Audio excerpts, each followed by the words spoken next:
Ladies and gentlemen, and welcome back to the podcast of Super Negotiate. Today, I have a very special guest with me, and the person that I have with me have gone through about 25 years of solid procurement experience. He has been handling capex, indirect procurement, has seen through close to about 2 billion in managing the spend. He has seen through all the energy, MRO, IT, and professional services, very heavily dominated on capex driven requirements. Of lately, what impressed me the most, his approach towards managing the procurement. He is dealing with direct, indirect, and most importantly, the energy as a category while he's handling a big operations. So I would like to welcome Sajith Raghavan. He joins us today from Spain. Sajith, thank you for doing this and welcome to Super Negotiate. Gaurav, thank you for having me and inviting me to this session today. It's a great pleasure to be part of your show. Thank you, Sajid. Like I mentioned, what really inspired me to reach out to you is I was following your posts on LinkedIn and your thought, and what triggered me is like how practical and to the point your some of the posts were.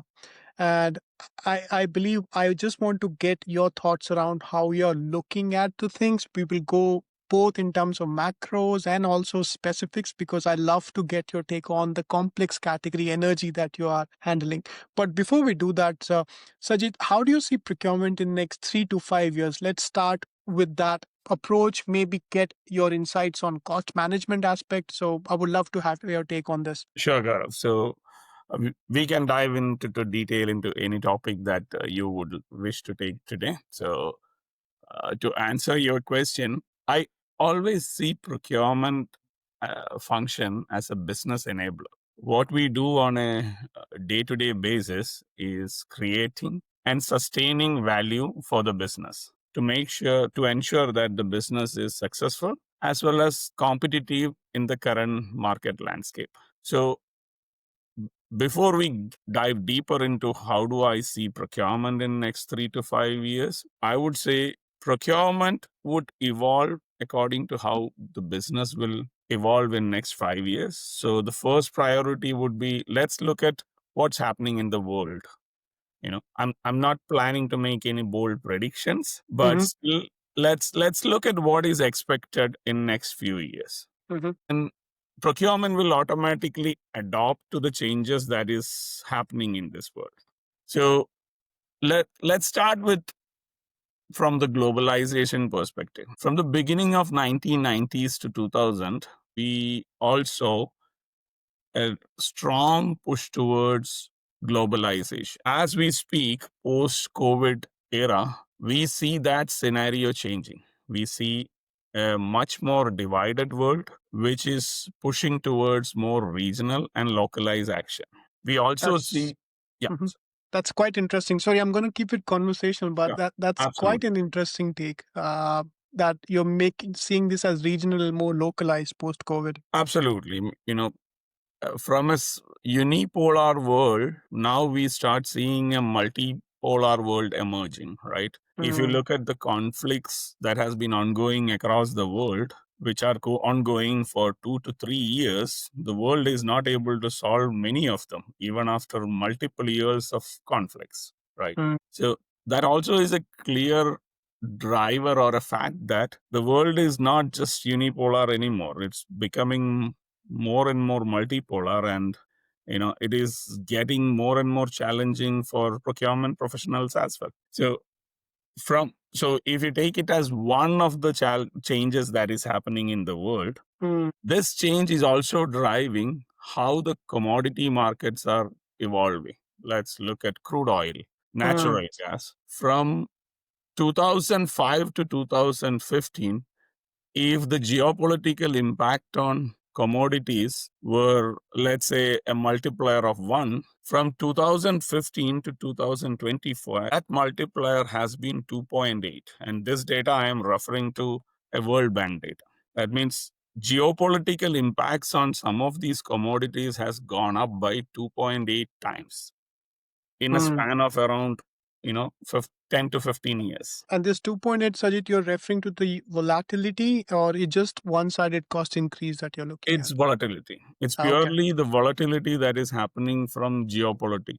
And so the changes what we spoke about, we are talking about a multipolar world, we are talking about a volatile world where commodity prices will continue to get impact. We also see at the same time an emerging technology landscape.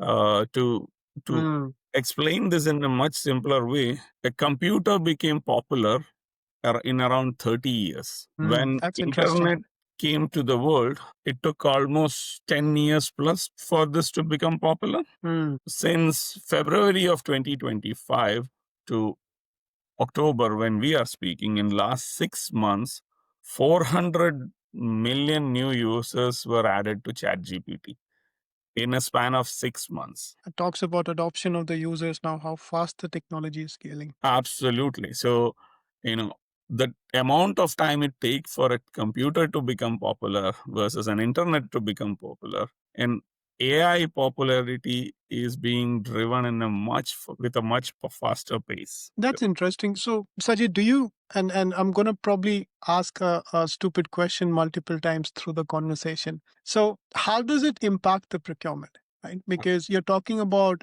geopolitics, which I believe is a hot topic these days. Volatility, you have already spoken about. You've given some references from the World Bank. And now you're also bringing in the element of how fast the technology is changing, right? So, how do you see all these three factors converging? And how does that impacted your ways of work? So, if you look at procurement 10 to 15 years back or 20 years back, it was primarily seen as a transactional cost driven function. And slowly over the period of last 15-20 years, that has been changing. But the pace of change has been very, very slow and depending upon industry to industry, right? So the journey towards a pure a strategic function has been already begun, but the maturity was differing from industry to industry. I believe this journey will get much more speed in the current environment. Procurement will need to be a strategic function to adapt to the changes that is happening in the market. And procurement will need to take up a much larger role in terms of it needs to be not a reacting function, it has to be a proactive function, whereas it starts seeing some of the changes too, which is happening in the commodity market. It has to start preparing for any kind of geopolitical changes that can happen into the impact that can happen to the commodity market. The role is evolving a lot, and that role will also need a lot of support from the technological landscape.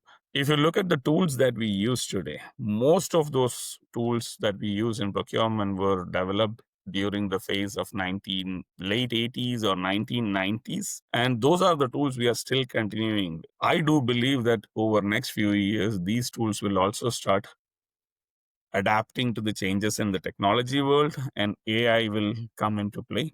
AI, I'm not predicting that in next few years people will be replaced in procurement with AI, but AI will become a decision support, a decision aid that Hmm. will which will help us making much faster and better decision making. All right. Now that's probably a trigger point for me to go into the, let's say, my favorite. I'm sorry, I'm biased for this topic, but it's you bring out a very interesting aspect. Again, I'm going back to the whole triage of geopolitics you talked about. You also talked about technology, and you also talked about volatility. And this sums up nicely to the complex category that you're managing, which is basically energy, right? Between our conversations, Sajith, you have explained to me on a very high level the a different approach how you manage the energy spend portfolios. Would you like to lay out a blueprint for CPOs to identify probably some tips on how to manage their complex cost structures? Because I know there's some learnings that our listeners can take away on, especially when cost structures are complex to manage. Yeah, absolutely. So, as I said briefly earlier, I've been very lucky to be, to get a lot of opportunity to manage multiple categories, whether it is raw material or indirect, or in now I do manage a lot of energy spend within Europe as well as United States. What helps me when I managed all these categories is that I start looking at every category in a unitized way. When I say unitized way, let's take an example. If my firm or my company is manufacturing fertilizer, I start looking at my cost, like how much does it cost for me to produce 1 ton of fertilizer? How much is the energy cost? How much is the raw material cost for 1 ton of energy? And how much Mm. is the indirect cost for 1 ton of fertilizer that I produce? Then I start breaking it down to my country level operation and breaking it down to my manufacturing site level operation. Basically, you're breaking down at the unitary level as much as one can. That's basically the guideline that you're establishing. Absolutely. So this way, Okay. what happens is, let's take this example of fertilizer. Okay, and if you look at one manufacturing site in, let's take an example of Germany and say that you have a manufacturing site in Germany, and if you produce 1 ton of fertilizer there, and you start map back to every raw material, you map back to every utility that you are producing, and then you start looking at, okay, to manage this cost, how much is the cost? First of all, Mm. can I keep the cost flat for next 12 months, 24 months, 36 months? Is there a volatility in that price? Mm. How can I manage that volatility? What is my risk in terms of ensuring my supply chain is stable? How can I de-risk my supply chain? Mm. Is my customer willing to take the risk in the supply chain? For example, if prices goes up, can Mm. I pass on the cost to my customers, or my end customer or the end user? If they are able to absorb the risk, it's not a risk on me because I'm transferring the risk to downstream my supply chain. But if they are not willing to take that risk, that risk remain in house with me.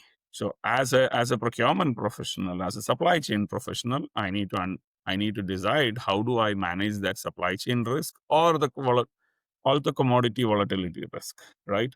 And that, once you start identify each of your raw material, each of your utilities like this, and you start plotting your risk by individual products, then you start managing, going into the next level, saying that, okay, how do I de-risk this particular category or commodity? Understood. So, Sajid, to implement this, right, it basically requires someone to map out the value chain, maybe a supplier, sub-suppliers aspect. How far forward you bring this exercise? In simple term, if I want to know, do you do it 3 months ahead of a time when somebody is trying to do procurement? Because only then at that stage you can model everything that you're factoring in at the moment. So the ideal time to do something like this would be your annual budgeting. The moment you have your Okay. annual budgeting, annual operating plan available, immediately after that, you start listing your next year's budget, and then you start breaking down into categories. What are my utility spent? How do Mm. I make sure there is no volatility in there? If there is volatility, what is that I'm doing to make sure my profit margin at a site level or a manufacturing unit level is maintained? When it comes to a category like energy, especially within Europe, if I take last 5 years example, and let me give you one example from natural gas. The lowest price natural gas has seen in Europe in last 5 years was somewhere around 11 euro per megawatt hour.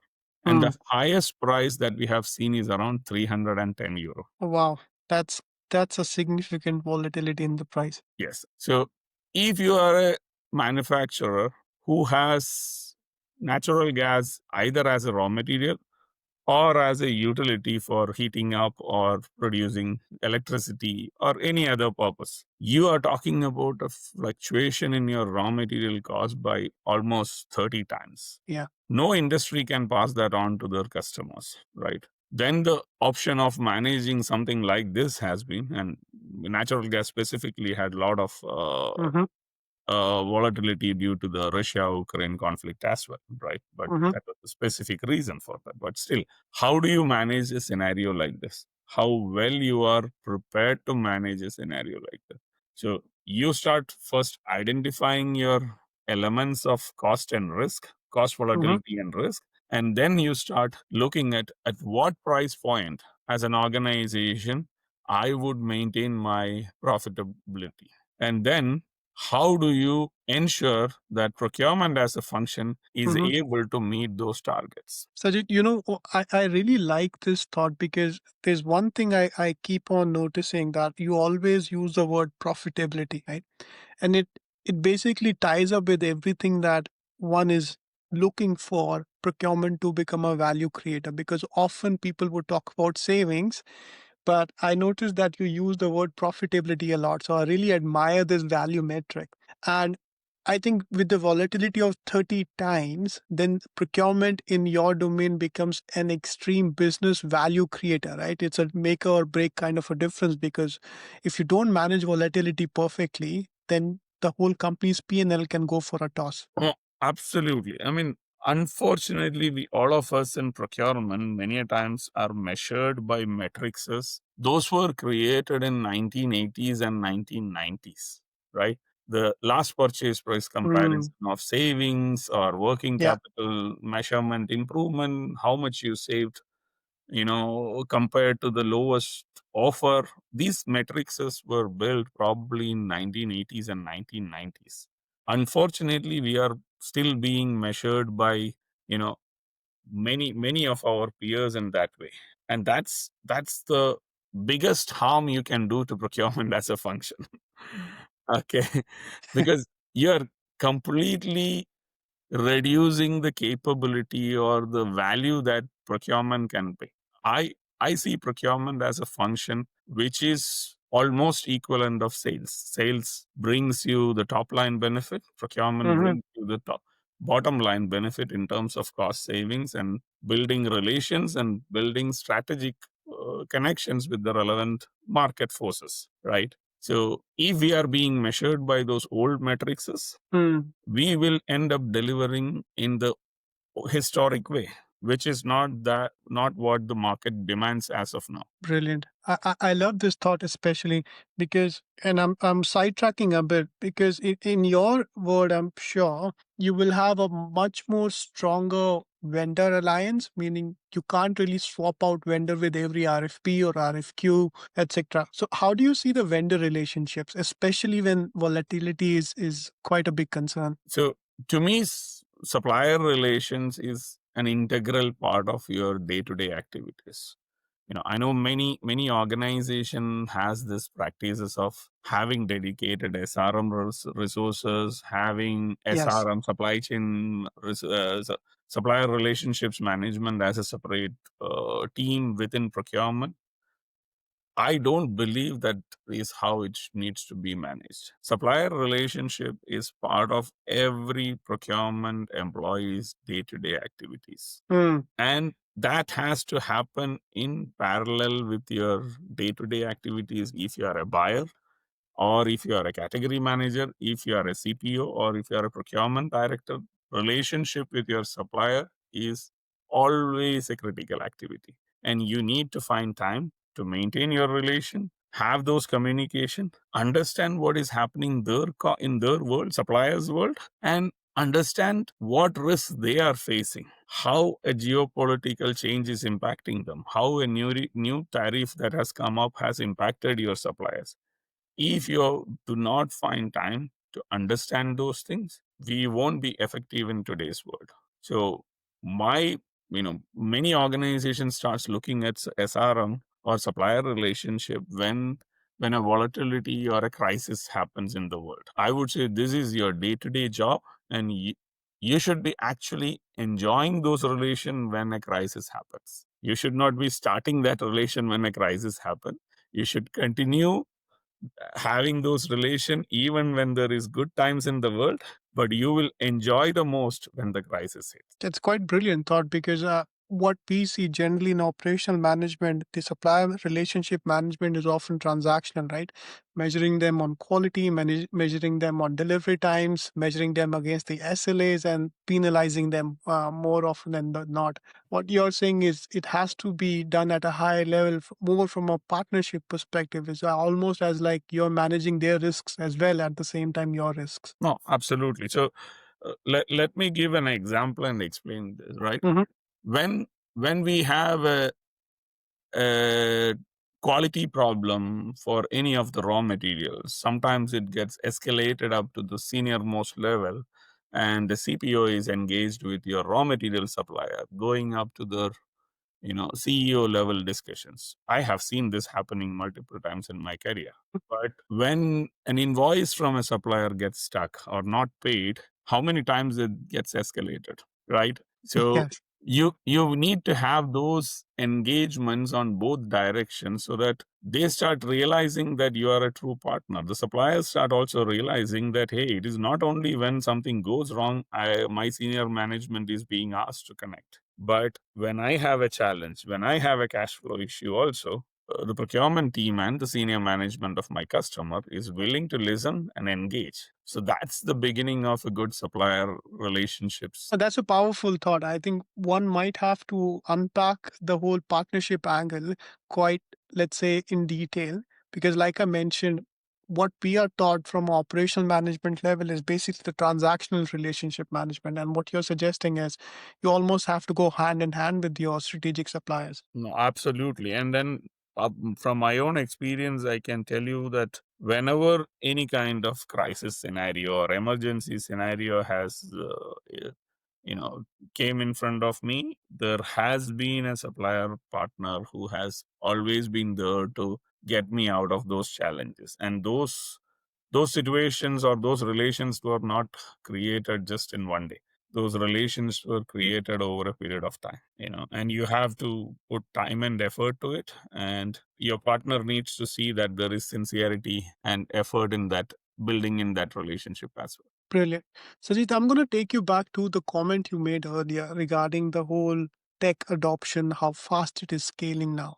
And I'm going to probably pick your thoughts on procurement tech, right? How do you see the procurement tech to evolve in the next 5 years? So I briefly touched upon the topic that we are still using tools which were created in 1990s or 2000 even today, right? Absolutely. And when I meet my colleagues and my peers in the industry, I clearly see two kind of voices.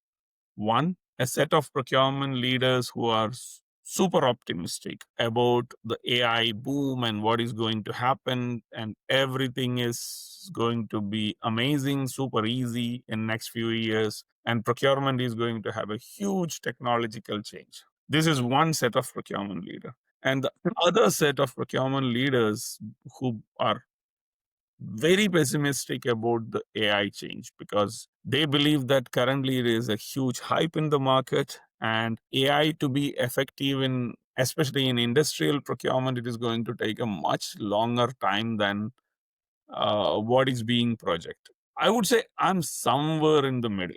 Okay, I'm not Okay. taking an easy diplomatic answer here, but I do believe that in next couple of years AI will become an enabler and a decision support for procurement. I can see that happening more and more in my own areas of activities. For example, Hmm. AI will become part of every decision that you will make in next couple of years. It may not replace people in the immediate future, but it will be part of every decision that you will make in future. I also see a lot of startups. I'm in touch with more than 20 plus startups working in the procurement tech areas actually.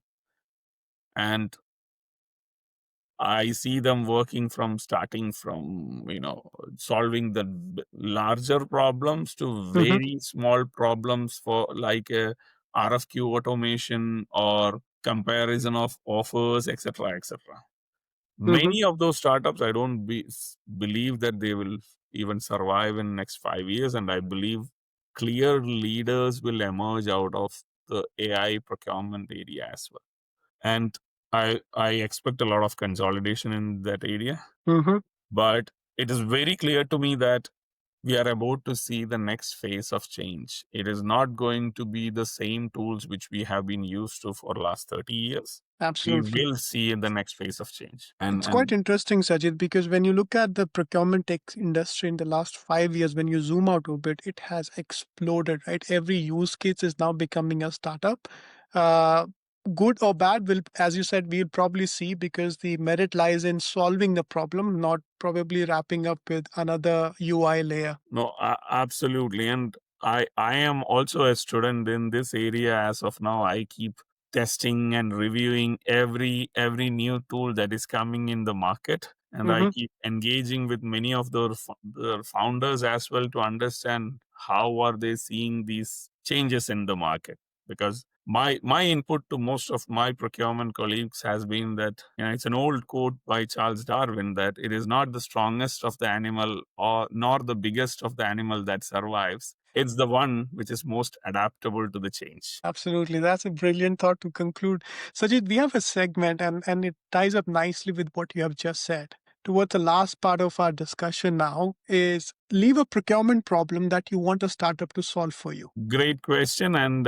something interesting for me also. So I did think about this to share something. So one of the, if you look at most of the organization, the direct or the raw material procurement is pretty organized, and the one which is always messy is the indirect procurement, Right. right? And out of all the industries that I have worked, the material master data has been always a challenge for indirect procurement. 100%. There is a standard in the world known as the IS 8000, which defines the master data, how the master data should be, and how you can define your material master data. And there are multiple taxonomies available in the world, which are even Yes. available in the public domain. But when it comes to a maintenance manager at a site or an end user ordering a new material, it ends up as a free text procurement in the indirect, 100%. right? This is the reality, right? Yes. And if you look at what has been the solution in the market, there has been a lot of these master data management companies that has come up in last 15-20 years, who comes to you with either a tool which can be integrated with ERP system, Hmm. and you can raise a request and they will create an SKU for you, a Yes. stock keeping unit for you, and they will charge you somewhere between probably a $1 up to Yes. $8 per code, and they will do a cleanup of your master data, etc., etc. Yes. This has been the solution, and I can even give examples of couple of larger oil and gas corporations who has employed these master data companies for cleaning up 3 million, 2 million master data line items as well. Hmm. So this is how the market has been so for last 12, 20 years, I would say. With large language model and its capabilities, you have an IS 8000 as a standard, you have multiple taxonomy available. I envision a future master data creation as a user who needs a material chats with either a bot or a chat GPT sort of tool, where you start explaining, hey, I need this particular spare part, and it asks you in return multiple questions. At the end of it, it creates you an SKU and creates you a purchase requisition in the system. I believe with AI Hmm. capabilities, this is possible. I have been already talking to a couple of startups who are in a very early stage on this stage, and Hmm. they also believe that this is possible. I have not seen a final solution on this, but Hmm. if there are AI startups working on MDM, master data, material management area, I believe if you can come up with a solution which can be easily integrated with every ERP available in the market, we will be able to revolutionize indirect procurement. Sajid, I'll share my thought with you. When you speak to a leader like you, and the leader is able to navigate between profitability, energy, volatility, macroeconomics, and geopolitics, and then at the same time understand that the real issues lies in master data management and how AI can be applied. I can just tell you the breadth of experience, at least what I have experienced right now in speaking to you. We'll definitely keep an eye out on what startups can solve this problem for you. But on behalf of Super Negotiate, I want to thank you for your time. It has been nothing but an absolute pleasure to learn from you today. It is absolute my pleasure, Gaurav. I enjoy your podcast, and I have been really happy to be here today.